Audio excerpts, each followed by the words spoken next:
জয় ভৈরব বাবা, জয় মা কালী, জয় শ্রীশ্যাম। আমি অ্যাস্ট্রোসায়ন ওরফে সায়ন্তন সেন চলে এসেছি 26শে আগস্টের অ্যাঞ্জেল গাইডেন্স নিয়ে। দেখবো অ্যাঞ্জেলসরা কি করছে।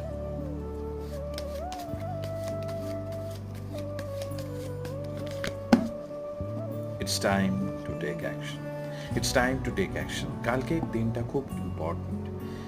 কালকে হচ্ছে কৃষ্ণাষ্টমী, কালা অষ্টমী, বাবার দিন, দুই বাবার দিন, ভৈরব বাবা। আর আপনারা সবাই জানেন যে কালকে কৃষ্ণ জয়ন্তী, তো জন্মাষ্টমী। তো সেই জন্য কালকের দিনটা ইম্পর্ট্যান্ট এই কারণেই, কারণ 26 আপনারা যদি সেপারেটলি দেখেন, 26/8/2024, 8/8/8, কালকেও কিন্তু 8/8/8 আসছে। ভীষণ ভালো দিন, ইউজ করুন, একদম সুযোগ নষ্ট করবেন না। যতটা আপনারা স্পিরিচুয়াল গ্রোথ চান কালকে পাবেন।